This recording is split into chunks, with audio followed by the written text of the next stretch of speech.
Login accepted.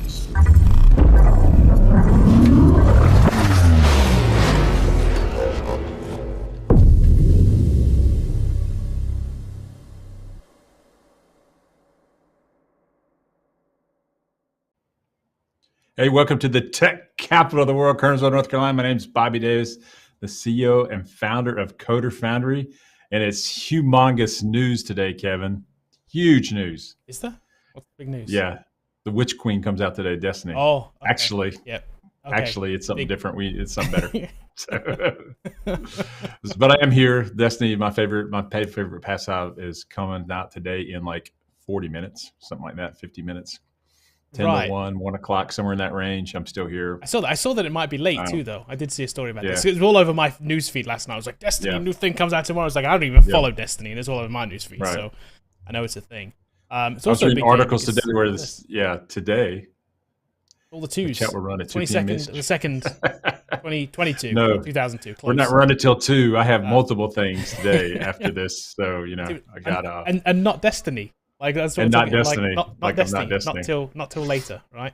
Yeah, probably around 5 p.m. But the big thing, and we'll get off Destiny here in a second. But the big thing was I read articles today. Hey, gamers, don't think you're going to beat the campaign in one day. Like it's going to be way harder. And we're just like our team was laughing at it. So we can't beat the campaign in one day, but you set up the raid to be completed in the first day clear. Like, come on, bro. Like we're beating that thing tonight, probably before 11. You're like, challenge accepted. It's just not even a challenge. We're crushing this thing. So anyway, so we're excited about it. But the big news, Kevin, is like one of our videos, the bug tracker video, got 1 million views. So it did. We finally got there. Yeah, it's cool, right? I think that's pretty cool. So let me, you can see it here. Look, so if you want to watch this video, you can. I strongly suggest you still do. You can search for Coding Project on YouTube, and it comes up first or second. Look, it has that little 1M next to it now. Sometimes Tech with Tim beats us out for some unknown reason. We don't know why. Yeah, sorry, Tech with Tim. We should beat you. He has less views than us, though. So I'll take that. We finally hit 1 million, so yes, that's cool. So I thought that was very, very, very, very cool. Look, we even have confetti. Yes, 1 million views. All right, so give us a like right now if you want to, or give us a sub for 1 million views. So that's kind of cool. That would be awesome. It's our first video that's done that. We do have some others that are in the hundreds of thousands, but that's our first one that's hit 1 million, so that's cool. And here's the crazy thing, right? So it's 2 years old. This video is now 2 years old. Right? It's 2 years old. We hit 1 million views over 2 years, so it's got longevity. Still got legs, right? Yeah. People are still watching this video. Right, which this, right? I'm still answering comments about it, Oh, we still get comments all the time. We're still answering comments. Yeah. Some of them are still funny. The best one's still what's that number? Land the plane, Land the plane, Uncle Harry or something like that. It's Land the plane, Larry. It's still the Land the plane, Larry. Land the plane, Larry. Still the #1 comment on the video. It's just I think it's just hysterically funny.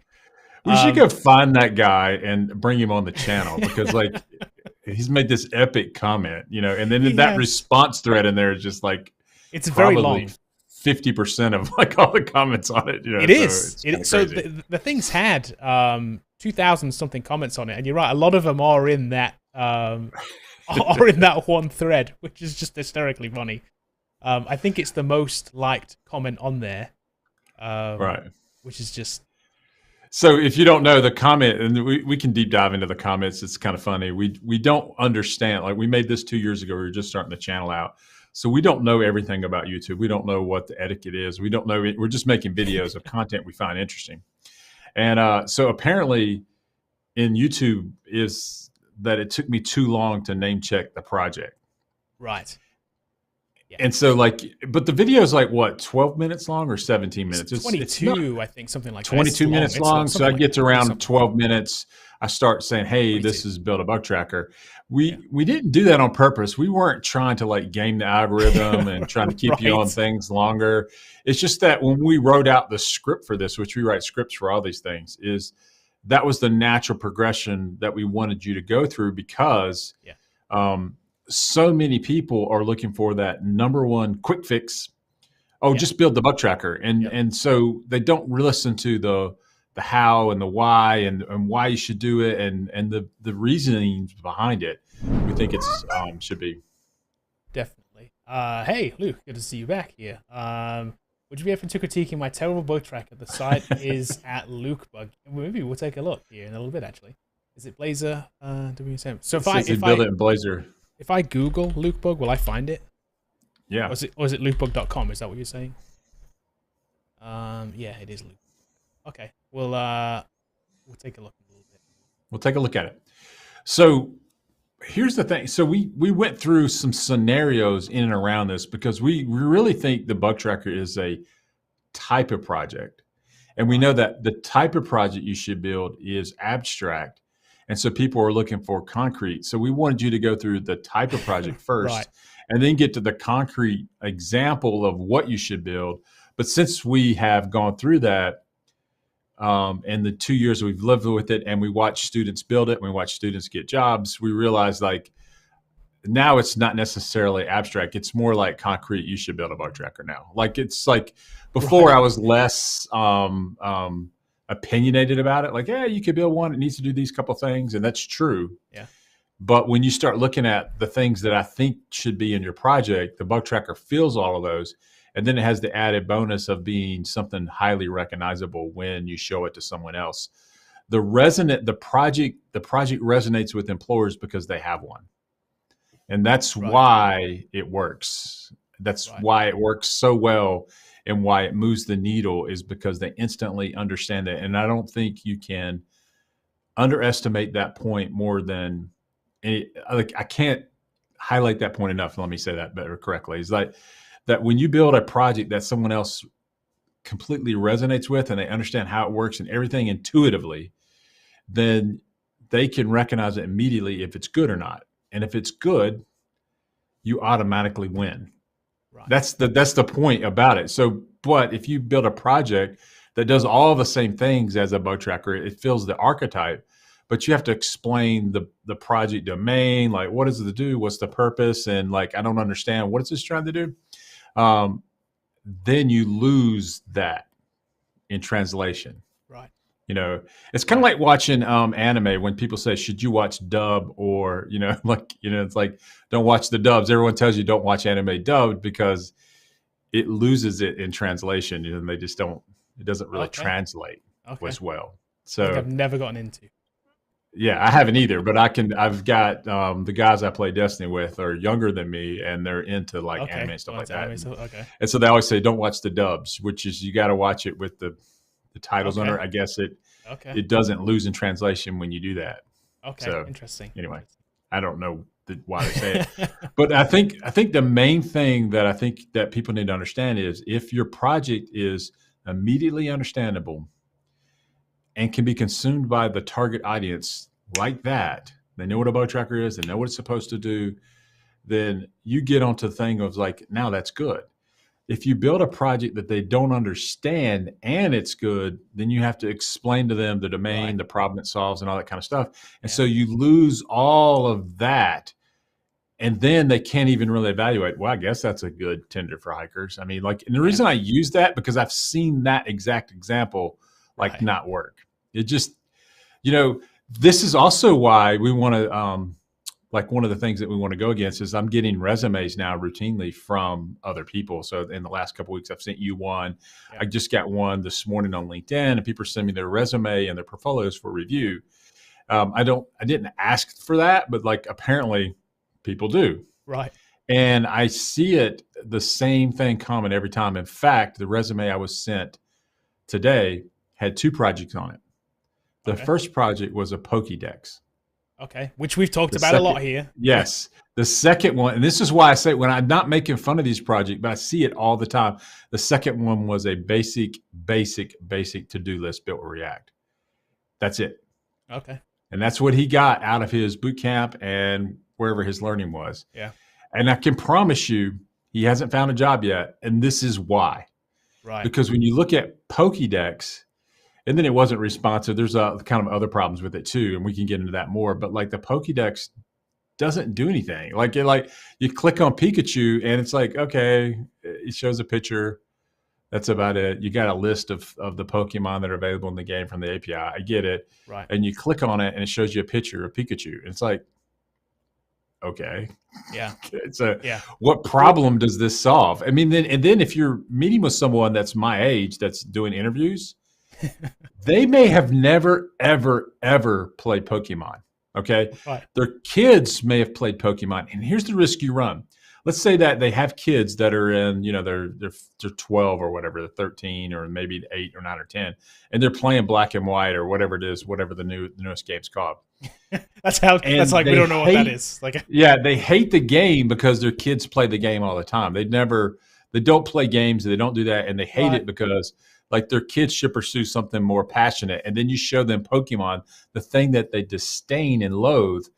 Well, that's true. And then you wonder why you don't get a job. Because like it's not you. It's like you've shown them something they hate. It's like the loathing of it, And so I do know that there are parents out there that hate video games as a general thing. All right. They think it's a waste of time. And I'm an avid gamer. So I have played Pokemon and I've played with my kids and I engage with them that way. But so I'm a different class. But even then, when I see a Pokédex, I look at it and go, oh, it's just an API of like a list of names and you throw an image up. Like who could do that in an afternoon? And that's the pinnacle of your powers. I mean, that's what you want to show me. That's the biggest thing that you have. That's all you got. So here's the thing. It is an interesting project to build because you're consuming an API, you're doing something with the screen. It's interesting. You're going to learn a bunch of stuff building it. We're not saying like you shouldn't build it. You should build it. Right. But like you say, if that ends up being the pinnacle of your portfolio, you're kind of going to be in trouble because you could take those same skills and a portfolio piece to an employer where it's just like you just build a static page something for the mom and pop down the street, like the store or something, or like a burger bar or something that an employer can be like, oh yeah, I could see that. I can see kind of what you've built there. That's applicable to me. I can click through maybe menu items or something that comes from an API or something. It's way more interesting than from an employer perspective, and way more like they can relate to it more, I guess, than a Pokedex or a Pokemon Finder.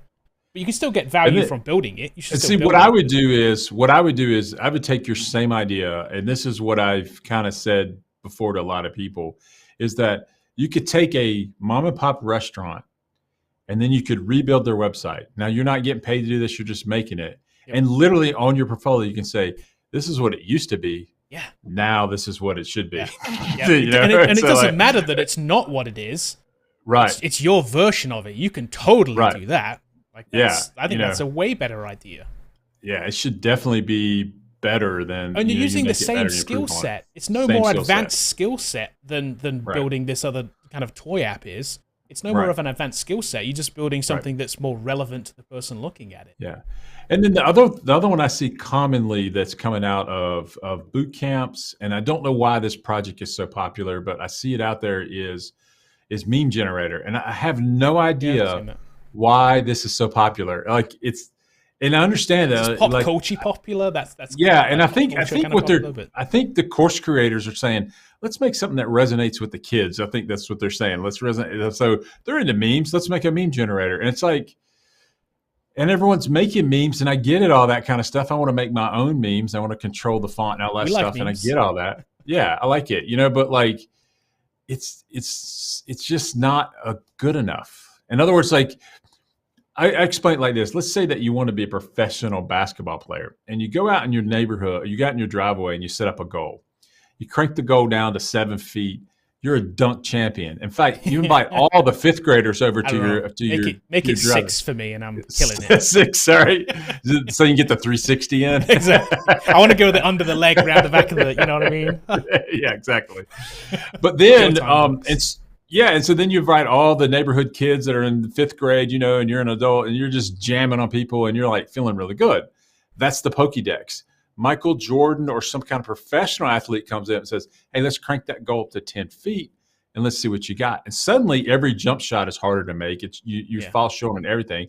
The person playing you is way more experienced. And so like suddenly now when you go to the professional level, you can't compete anymore because you've stayed down here in the kids level. And so we have to build projects that are bigger, more complicated, because that's what it means to go pro. Now, here's the good.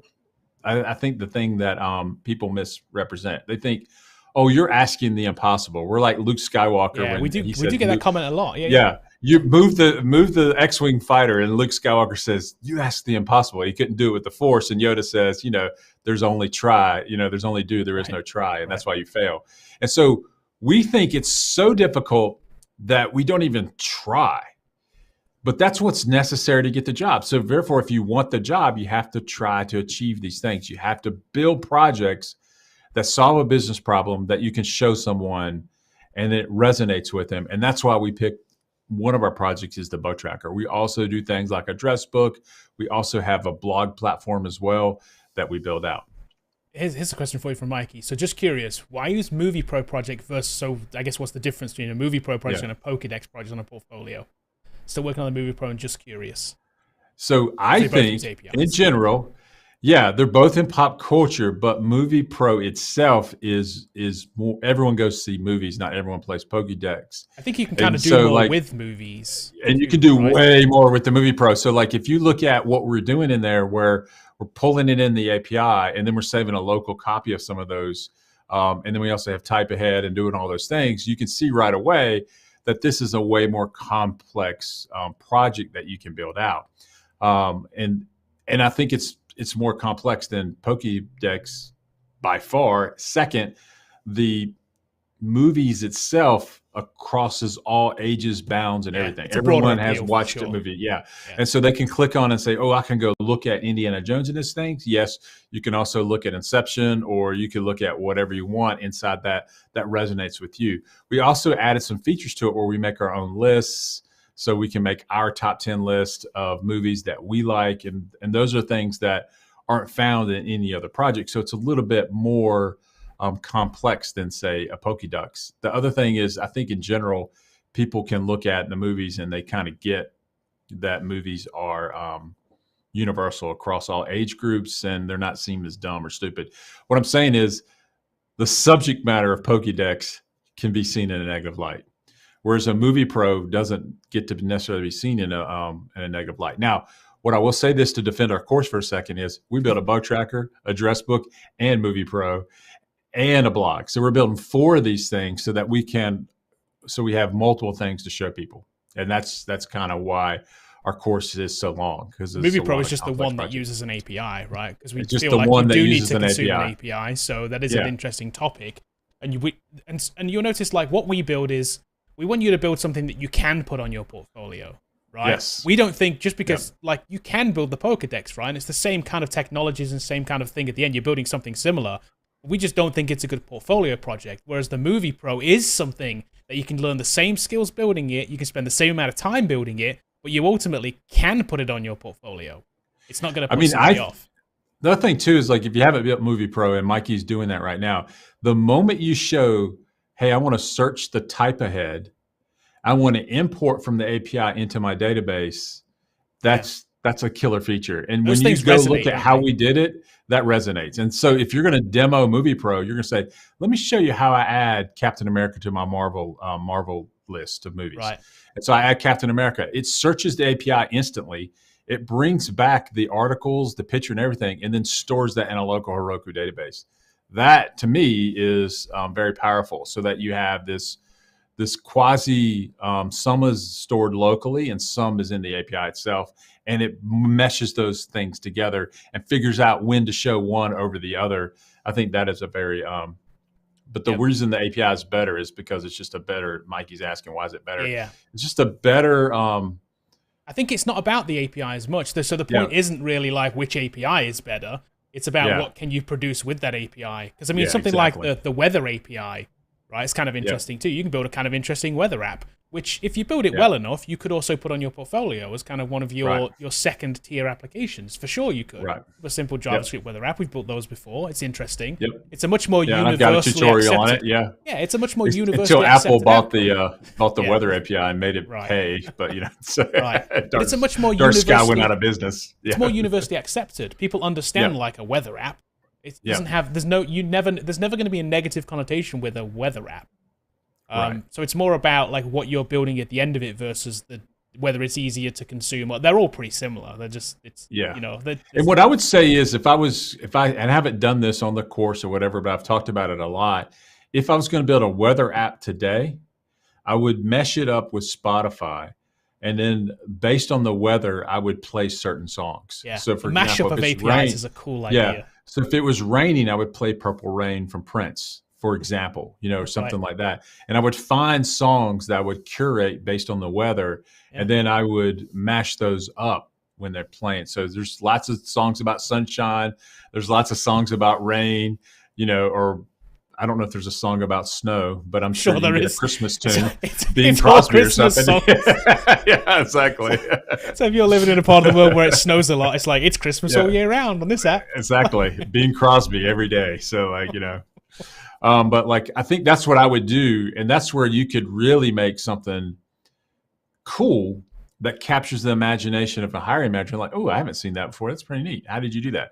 And so meshing APIs together into one database I think is a very cool technique. So so that's what I would do. I thought what we'd do is I kind of jotted down some of the points from. So here's my thinking on this. Right, I was gonna say this video has been around for a couple of years now. As far as technology goes, that's a long time, right? That's a long time. So we get people who I'm sure click on that video and are like, "Wow, that video is 2 years old." Next. Right, because it's like it feels like it's no longer applicable, right? So eventually, I think what we're gonna do is remake that video to make it so that the device is pretty timeless, though. So, and that's what I'm gonna say. And I've kind of name checked. I've gone through some of the points here just to kind of name check, and you tell me whether these things are still relevant. So it starts out with some myths, right? So the video talks about we've kind of touched on this already. So one of the myths is you should build a passion project. Yeah, I see this a lot, and I was watching the link back on this. I was LinkedIn training this morning. I was going to send this to you this morning because we were talking about this, and I was watching a LinkedIn training on like how to get a developer job because I do look at what other people are doing and what other people are saying. Yeah, the number one thing was build a project you're passionate about. I'm just like, and this is on LinkedIn. I'm like, I want to throw rocks at my monitor. Like, what are you doing? Build a project that resonates with the employer. So the employer is never going to come out and come to you as a developer and go, hey, you know what you need to do today, Kevin? You need to build the project that you're passionate about. Right. I know we have a product here. I know we build Salesforce here, but I need you to build something else. And I don't know if I can sell it. I don't even know if it's a good idea, but I don't want you to spend the next 2 months building that. That's never going to happen. Typically, they're going to tell you what to build. You're going to have a list of items and things that you need to complete, and then you roll that in production. That's kind of how it works, unless you're working for yourself. And even then, if you're building a passionate project about yourself that doesn't solve a business problem in someone else's life, it will never sell. Right.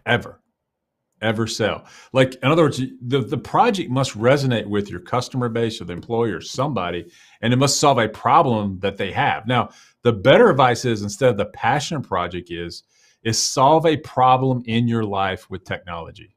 That I can get around with. That, in other words, like fix something that you think is a problem with technology. Now, it still has to resonate beyond an audience of one, which is if it's just an audience for you, it has to solve a problem that you have. And then I think that is a better project. But the bug tracker solves a problem for the hiring manager. Right. That's why you don't build a passion project, because I'm going to solve a problem for you. You're hiring me to solve the problems that you have, the software things you want to create. I want to show you a project that I built that solves a problem that I know that you have, which is tracking issues. Now, they may have solved it with Jira. They may have solved it with a homegrown thing. They may have solved it with another thing, but now they know that you can solve problems that they have. And I think that's why it works. I mean, it's subconscious in nature. And people don't understand that when you're selling something, the subconscious, people justify things all the time. All the time. They justify things by the way that you pitch it to them. And so, and I think if we can give them reasons to hire you, you should do that. Now, if they're trying to understand Tinder for Hikers or Pokedex, and they think Pokedex is stupid because they don't want their kids spending all their times on black and white, or like, how many times do I have to buy this game? I mean, like, I can't even get the guy to do his homework because he's out there, catching Pokemon, so like, you got to understand that could have a negative connotation towards you subconsciously, unbiasedly. They just judge it differently. And so like you show a bow tracker and they go, oh, this person's about his business. And I think that's why it works. You know what's interesting? What I think people hear when they hear you should build your passion project. What you're really hearing is build it around something that I have an interest in. It's got nothing to do with the project itself.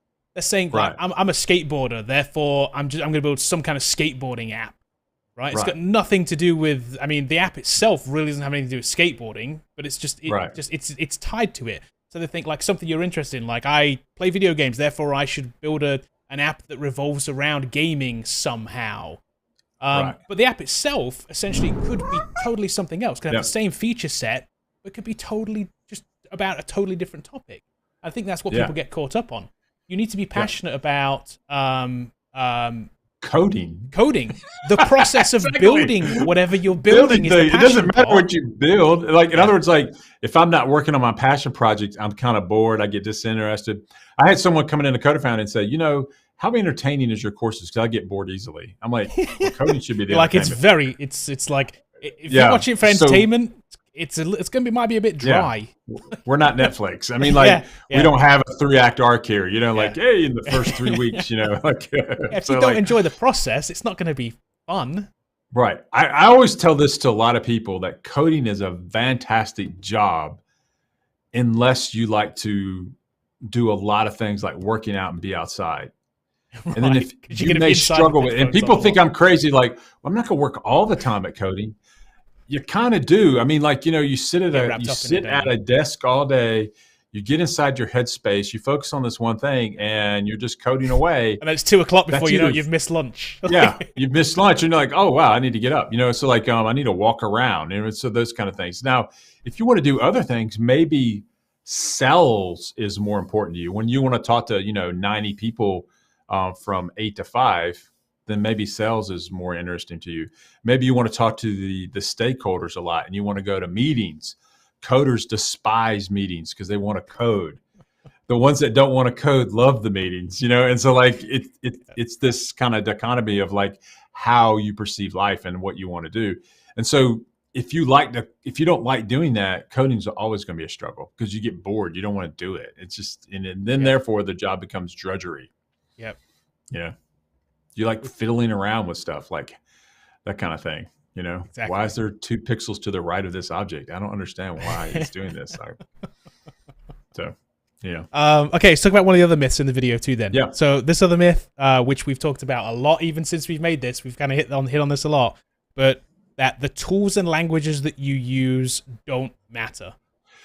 So here's what I see all the time from people on tech Twitter, and they're typically 5 to 10 to 20 years veterans. They already know multiple things. And so the young person comes in, not the young person, I would say the first time learner, you could be at any age. Look, what should I build? And I'll get this comment from a 20-year veteran. Doesn't matter, they're all tools, doesn't matter what you build it with. But no one ever has the follow-up question is, what do they pay you to build it with?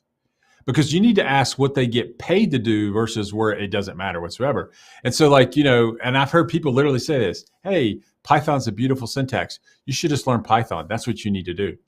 And it's like, okay, am I building websites? I'm building mobile. No one asks what I'm trying to build. Just learn Python. In other words, like learning to code is just the act of learning to code in of itself. Right. And it's not connected to with a deliverable. And in that case, learn anything. Like it doesn't whatever matter. You want, like, so exactly. This is why you were in a chat the other day and you got into a discussion of like, have you used VS Code? And they didn't know what VS Code was. Yeah. Yeah. Which is like, okay, so how are you coding? Yeah. CodePen. Like, okay.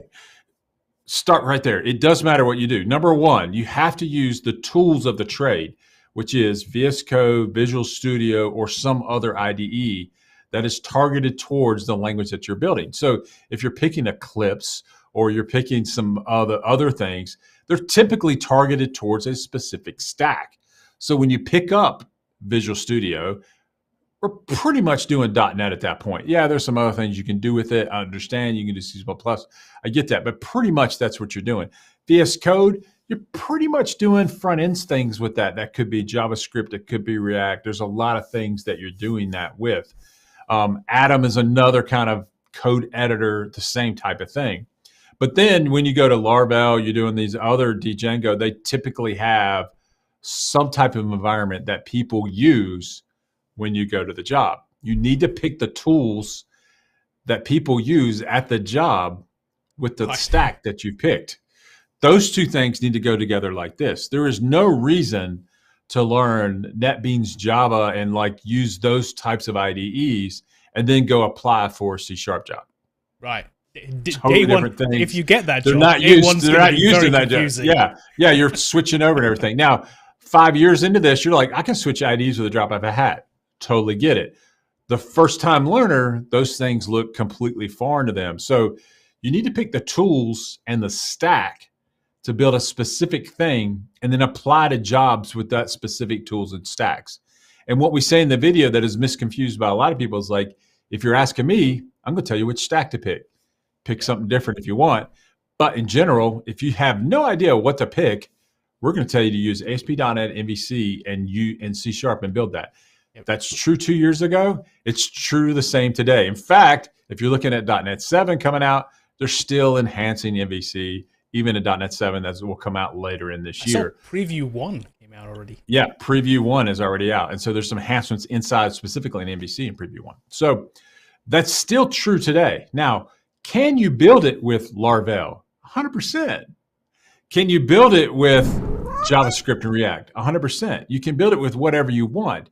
But just remember, when you build it that way, apply to jobs that build it that way. So in other words, if you're showing a React bug tracker, apply to React jobs. What you're doing is you're limiting your stack to build it a certain way, getting expertise in that stack, and then applying to people that build it the same way. So if you're showing a bug tracker written ASP.NET and C# and you're interviewing at a React job, it's not as strong. And you're just like, hey, see, the bug tracker doesn't work. No, you've mismatched your skills with the employer that you're looking for. Therefore, do some research, figure out what people are building things with in your area, and build your stuff that way so it resonates with that employer when you show it. Now you have a project that resonates and a stack that resonates. And I think that's really the goal of the video, is to tell people to align your learning, because so many people are learning 8 to 9 languages and 8 to 9 different stacks, and they're not really focused in on what they're doing, and they end up a portfolio of nothing. It just doesn't have anything complete, and they haven't really focused their learning. I saw a resume that was sent to me, a review the other day, where he had 20 languages in his skill section. 20. Wow. Not one dev job and not one completed project on the resume that you could go look at. Oh, wow. Okay, see, that's crazy. He will never, ever get a development job. Yeah. Until you say, okay, I'm going to like whittle this down to like 3 things I know how to do. I'm going to show 3 projects built with that thing, and then I'm going to interview with that stack people that build that. Then you'll get a job. So you don't need to know everything. You just need to know one particular stack. And we think still today, 24 months later, still the most in-demand job probably still is web development.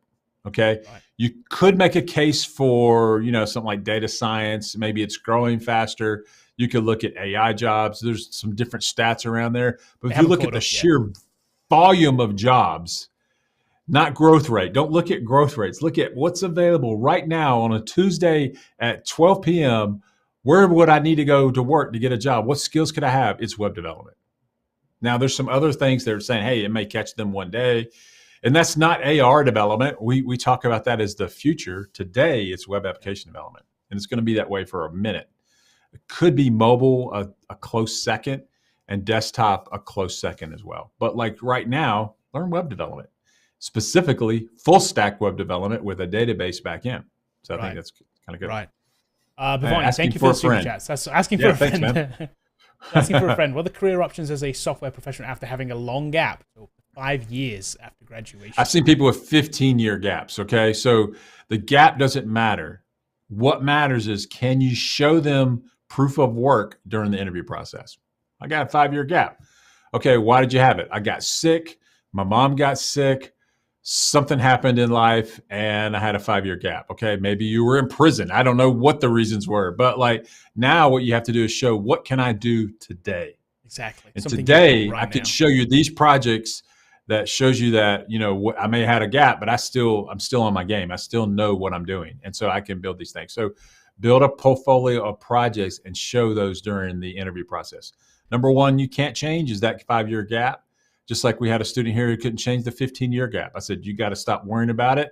You got to show them what you can do today and interview. And now he's got a 2-year work history. Now the 15-year gap doesn't matter. What have you done in the last 2 years? He's been working somewhere. So that you can overcome that for sure. Yep. It also takes some retooling too, don't forget. You can't just rely on what you were doing 5 years ago, because that's probably out of date by now. Depending on what you're doing, chances are it's out of date. So you do need to retool to do this. So don't rely on what you were doing before and build something with like jQuery or something. You know what I mean? Like just pick something that's newer, that's more relevant, that's right now. That's the other thing to do too. So, all right, cool. Thanks, Bhavani. Yeah. Okay, so let's talk about one more thing here. Oh, you want to do the demo now? Yeah, let's do a demo. So one thing that I thought we would demo is like when we talk about a bug tracker, we get a lot of questions like, what is a bug tracker? What are you even talking about? And so like when you build a bug tracker, it also shows that you understand the process of building software, because it goes through a process, you know, and so that's the other thing. It shows expertise in the field.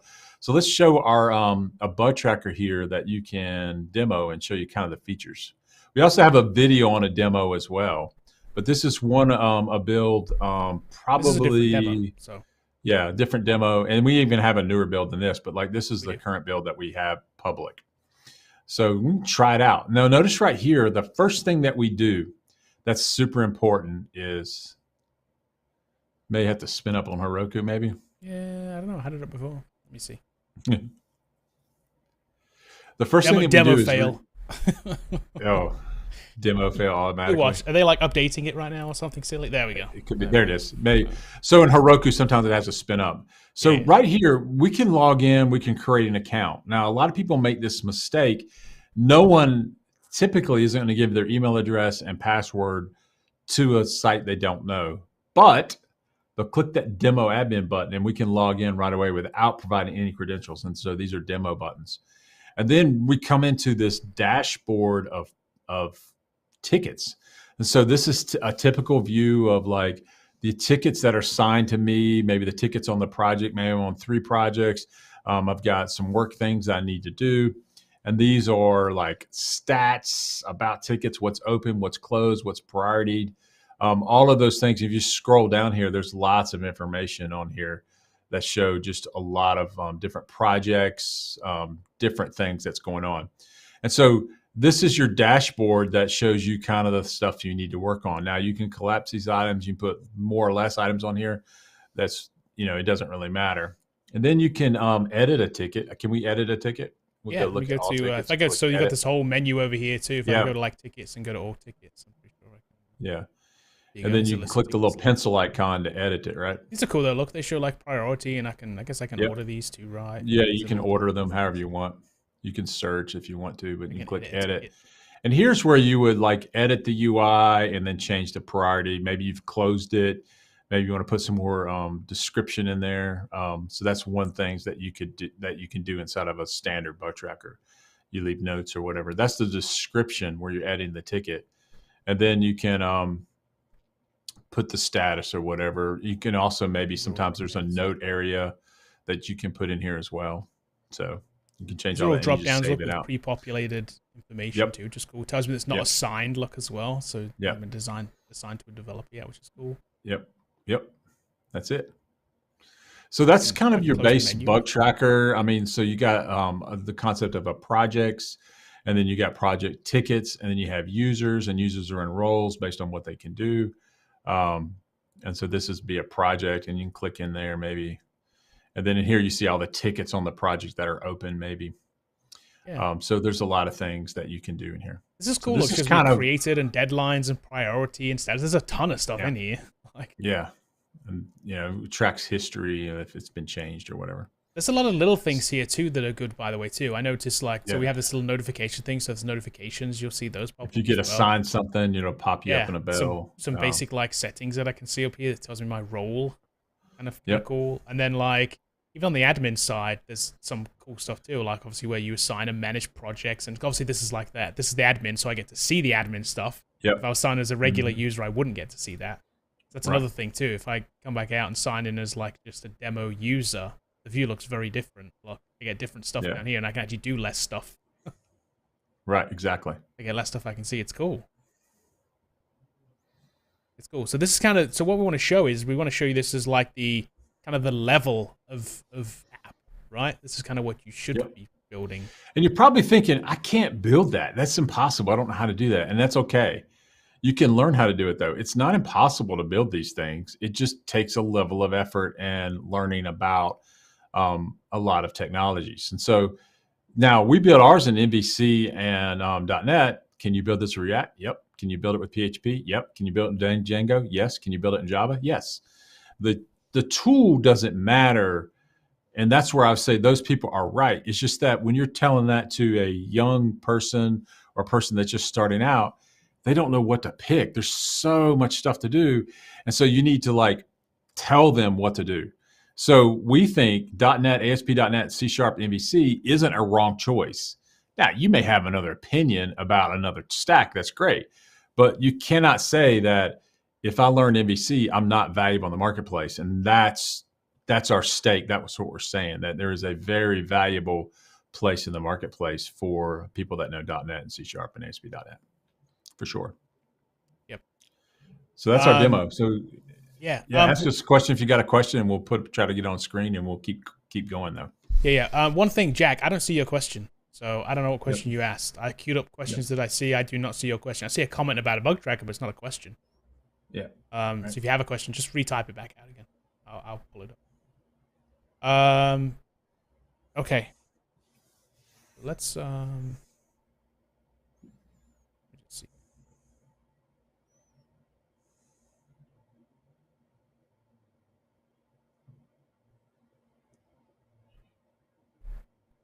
Discord.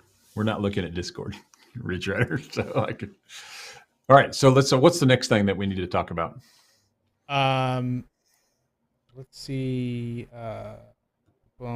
Okay. So we talked about. So one thing we talked about, is this still relevant today? That we have a professional UI using Bootstrap and a template.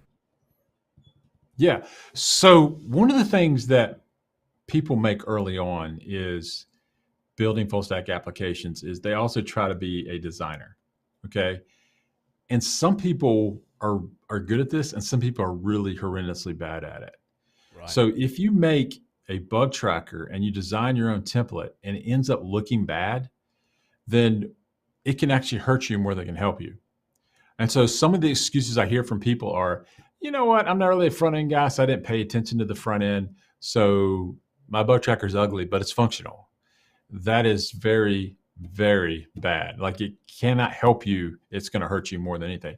People are visual buyers. Therefore, if you're not a good designer, just put a template on it and focus on the functionality and less about the design. I can tell you that what you just saw, there's a template that we put on top of that bug tracker, and we always rely on templates to style the bug tracker. So we can focus on building it and not designing the UI in front of it. And so I think that's a very important distinction, that you absolutely, for all these apps, you can use a template make it look pro, change the color if you want, but like make it look professional and appealing and attractive. And then it moves the needle more in an interview. Yep. So again, another point that still kind of stands today. So there's we talk about like literally the bug tracker video all day. There's like we go through every single thing and it's like, wow, yeah, okay, that applies. So at some point here, we are going to remake that video. It's going to be very similar. It's just going to be updated with a few extra things. So yeah, I think there's some other things that we can add to it. Some valid criticisms people have given us over the years. We've also changed the app a little bit too, right? So the app's a little bit different than it was. So we have multi-tenant now, right? That's a thing that we added. That's definitely a feature that we added. Right. And the reason we do that is because we can literally make a company that I'm interviewing with. And then when I get into the interview, I can invite them to join that company. Right. And I can like literally show them some magic. Say, hey, what's your email? Can I send you an email real quick? I'm going to send you an invite. And bam, they get invited. They click on it and they're immediately logged into the bug tracker on their phone and they're looking at a ticket view. It's kind of cool. Right. Yeah. Right. Hey, thanks for the super chat. Yeah. You didn't have a question. Throw a question up if you have a question though. Yep. Yeah. Okay. You'll do some questions. Let's do some questions here. See what you got. Some questions. Let's see. I'll do Jack's first because he did ask. Okay. And it was from last week too. So from last week. Okay. so how do you? He's holding this one. I know. I don't think we got to it last week. I think we just had so many on Thursday or Tuesday or whatever it was when he was here last. How do you think we C# Unity aspirants can hope to outclass the C++ Unreal folks in the gaming department now that Unity has Ziva Dynamics? You think about Ziva Dynamics? I don't know about Ziva Dynamics, Jack. I'm not in that. So what I would say is, if Unreal is the skill, if you're applying for jobs, okay, and they're saying you need to know Unreal Engine, then you need to learn Unreal Engine. That's what you need to do. All right. What I'm saying is with C# and Unity, can that translate? Now, not everyone uses Unreal either. There's Frostbite. There's Bungie has their own engine. There's just a lot of engines out there. So I would think that Unity may be good enough to know, but Unreal is used on a lot of projects and it would probably be really good. Like I was saying before in the bug tracker video, if they're using Unreal, then if you have a game built in Unreal, that's probably a good match. Otherwise, they're trying to, can you translate from Unity to Unreal? So there may be some difference, things like that. But C# and Unity is great for indies because it's easier to get onto. It's a little cheaper to get into. It doesn't mean that Unity may not even be on par with Unreal or anybody else. So if Unreal is the thing you got to know, maybe once you get into C#, you build a couple of things with Unity, and maybe now you need to move into Unreal to see kind of what else you can push and develop. Yeah, I would definitely think that. Yeah. On the thing, do they still have? Is Unreal still paid? It used to be paid, right? They may have some better indie options now. Before it was fairly expensive. See, but Unity, look, you can get there's some fees. There are some freer licenses now too, I guess. Yeah. Okay. It used to be. I remember that used to be a deciding factor on a lot of people. It was like, well, Unreal was like for the AAA studios, and it was very expensive. Yeah, it's $50,000 at some point. But now I think it's not like that as much anymore. So like, if Unreal is the key, then dude, you got to learn Unreal. That's just the way it is. So I don't know. I still think Unity competes really hard in this space. So there's a lot of games built in and around Unity. I know that if you look at Team Tactics from League of Legends, I'm pretty sure that's a Unity game. So yeah, I've seen Unity pop up on plenty of stuff that I'm playing on the Xbox. So I see it all the time. I pick one of those like Xbox games. Unfortunately, Jack, I don't have the absolute answer for that. More in the web space as far as like what people are doing. Okay, so Rohit says, is OOP concepts and knowledge required in web development? If you're building server-side stuff and you're building it with C# or Java, yes. If you're building it with other languages, no, not necessarily. So it depends on what you're doing. If you're building it with C# or Java, yes, it's required because that's the language it's object-oriented, and that's the way it works. a server-side running language is, I think, is an important thing to know. And that's the concepts we teach here at Coder Foundry because we think it's essential to know. But could you build it with something that's not object-oriented on the back end? Yes. Is TypeScript trying to make JavaScript more object-oriented? Yes. But a true object-oriented programming language like C# or Java is probably a good thing to know. But it's not required. It just means now you're going to target different stacks and then target jobs that code in that stack. Hope that helps. Okay.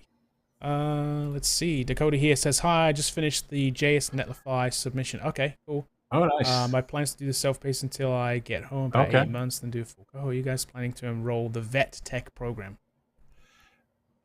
Yeah, so we've been talking to Dakota quite a bit, and I've been if we can get it approved, we'll try. But like it just depends on them. Yeah, there's a bunch of these programs, isn't there? It's always so the problem with vet tech, and I think there's like 3 or 4 programs from the government, is like it has to be in person, I believe, and we're not going to be in person any longer. So we've transitioned because there's people from all over the world taking the class. So like we're not going to do that. So we may not qualify based on that realm. I have to go look at the different plans. But if we could get into vet tech, we can. We are in a VA program, and I'm sure that we've talked to you about that, Dakota. So good luck on the self-paced. Hope that helps. Let's see. So say they're just so JavaScript. I saw this JavaScript meme too. That developers code underwater so they cannot see them crying. Is that such a stereotype for C# developers? Yeah, I'm sure that they something about glasses. So you can't see glasses and boomers and like all that kind of stuff. Like I'm sure there's, I'm sure you can find one. I'm sure. I don't know. We've seen all kinds of stuff. There's a meme channel. If you join our Discord server, there is a meme channel in there. You can go see. There's a good back catalog of memes, and I'm sure a bunch of them are C# memes in there too. So yeah, go check that out. There's all kinds of good stuff there. So McKee says, love your input in Elliot's Twitter Spaces. Yeah, so I've been doing these Twitter Spaces like first thing Friday morning.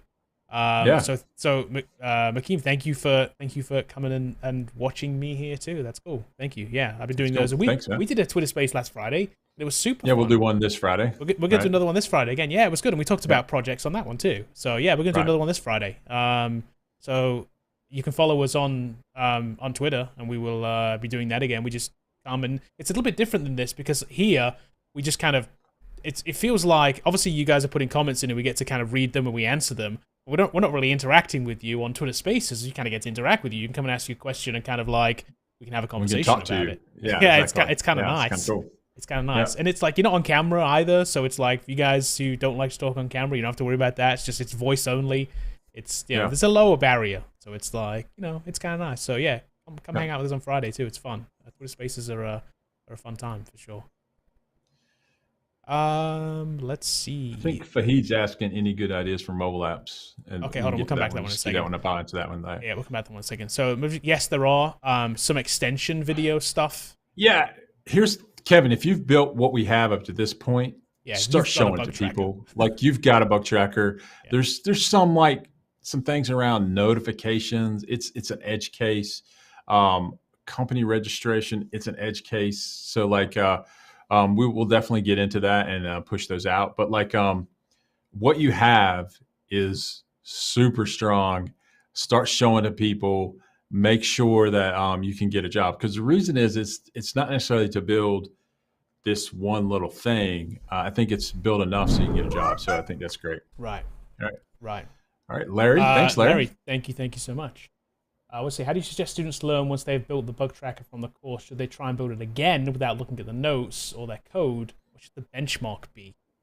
Yeah, I think so. I mean, I think it's a combination of going back, rebuilding it, looking at it, try to see if you can remember like how models are created. Can you get that down? Can you scaffold things without looking? Can you publish it without looking? It's not to try to memorize how to build the bug tracker in general, but to understand the steps that you need to follow to do certain things. So how do I post a form from the view back to the data side? as we know that values and forms are passed by name. So like that's very important for you to understand that concept. So there's a lot of concepts that you can go back and redo it and see if you can build it from just by looking at your code and see if you can get it built out. So I definitely think you can build it again. But definitely don't think you have to do it from memory. Look at notes, look at old code, and try to do it again. You also can go move on to the Movie Pro project. You can look at Address Book. You can look at the blog as well. And then if you've built those 4 things and they're on your portfolio, I think you need to start showing it to people and then get paid to build the next thing. That's what we want. So hopefully it helps, Larry. Yeah. Geraldo says, is an API integration specialist a good skill or career to pursue? Sure. I mean, I guess so. Yeah. I mean, like it's something you need to do with JavaScript projects for sure. Is that too niche though? Is that a thing?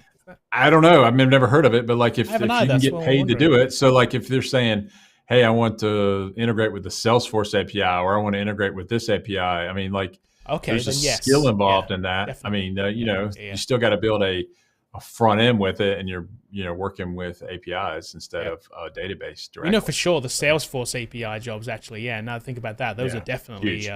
They're huge. They're high paying, and the other thing too. Then I saw this on Twitter, and people's like were crazy berating this guy, but the guy was correct. Like you could take a Salesforce admin class, for 3 weeks and get paid $70K. Is it coding? No.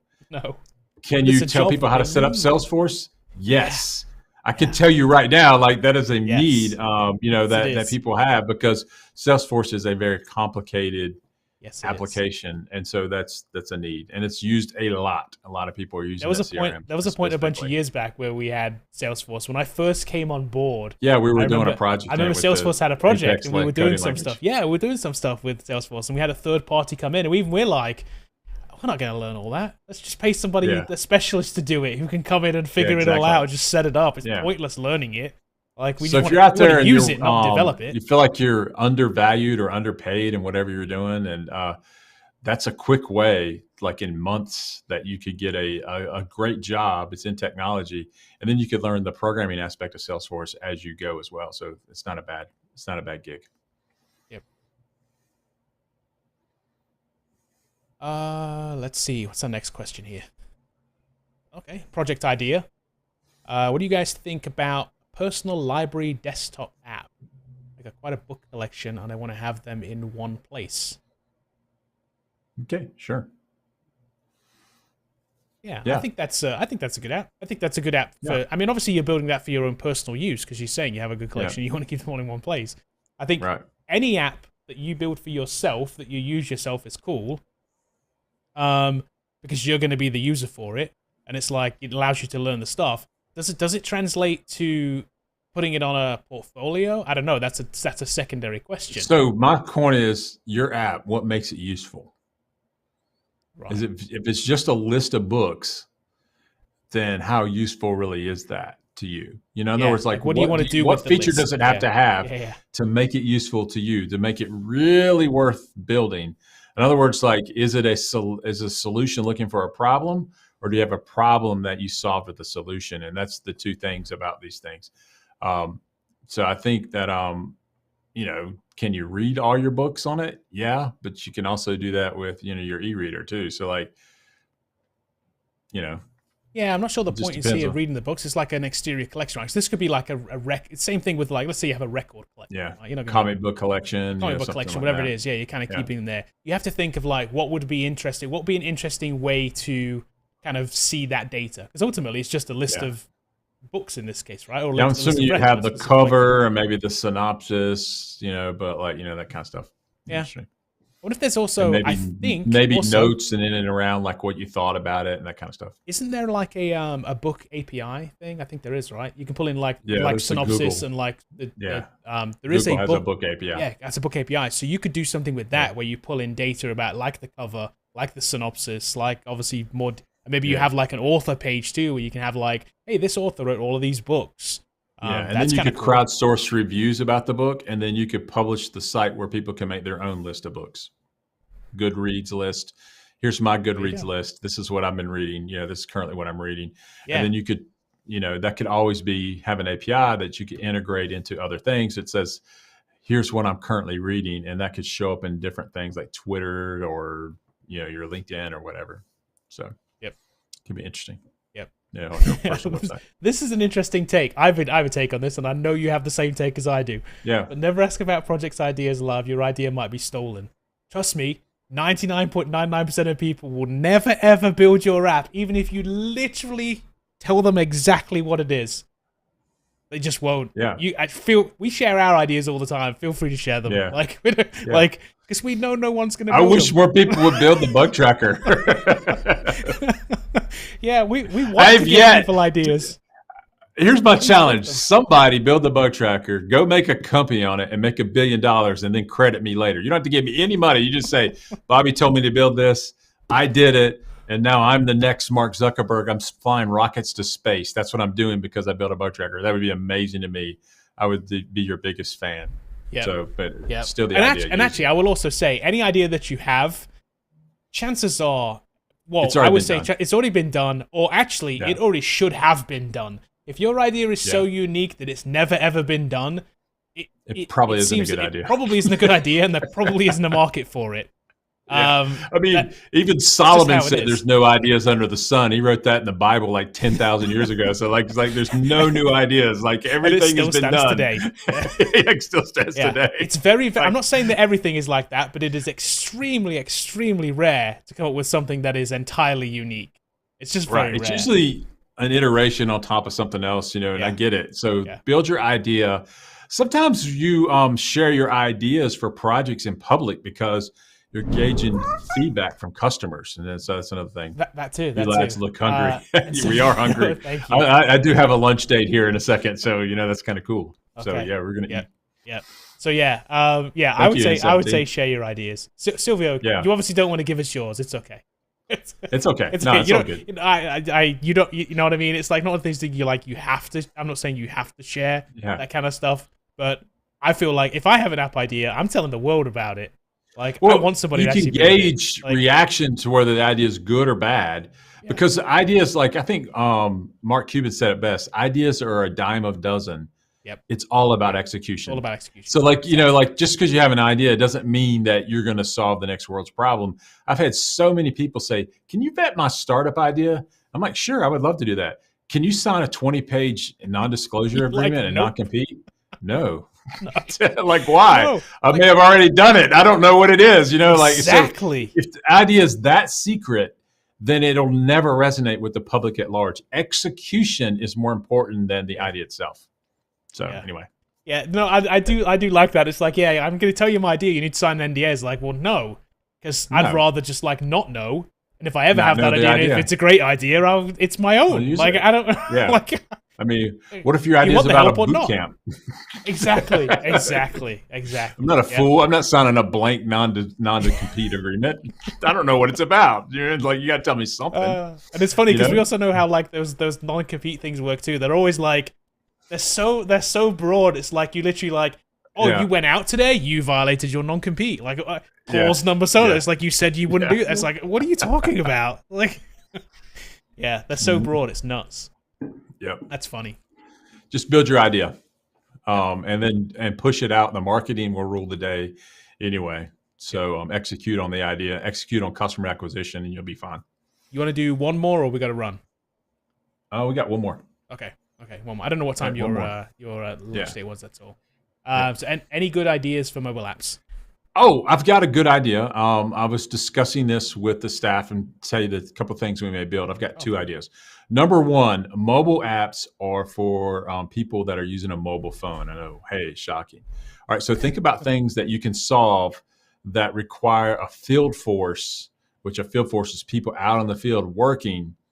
What can that, I need to get information to them that's specific to them where they're at. So repairs. So let's say that you're going out and you're doing cable repair, like here in the US, we have buried cable to our house, and routinely people dig and break the cable, and now you can't watch television or have internet. And so twice you call at my house right now. Yeah, they call the internet company, and then they contract that out to third parties that come out and repair the cable. So the person has a mobile phone with his to-do list of tickets that he has to do, and it has an address on it. And the key is you can geolocate the address, which then turns, you can take drive-by-drive directions so they can get to the location where it needs to be fixed. And then they take a picture, and that picture is then sent back to home office. Then they can notify Kevin that his cable is now fixed, even though he's already watching Downton Abbey already. He says he knew the second it came back on. I'm not watching Downton Abbey. Just he cuts the cable again. Exactly. And I'm like, oh, cable's still out. Oh, don't know what I'm going to do. Yeah, that's funny. So, that's a very business-focused app. Business-focused app, field force automation, giving tickets to workers in the field, solving tickets. The second thing that I think I might play with, and I haven't done it yet, I'm going to give away my idea, Kevin, is I think I might take our Movie Pro and then take our Movie Pro app, create the, look at more into the depth into the API, and bring back, say, like 3 random movies, and then the lead actors in each one, and then build a trivia type games in around it. This has been done before. It's not a brand new thing. I mean, it's been done before, but it's another way where we can gamify Movie Pro by giving them a mobile experience, or progressive web app experience where we could build trivia games in and around the content that we already possessing. Right, I could see it kind of being like an extension of kind of the Movie Pro thing. You still have the same app we have now, but then you add this like mobile component with like this little game thing. Whatever. That's interesting. Yeah, and I could see something like Avengers, Justice League, and Suicide Squad. Rank them in order of release. A thing like that.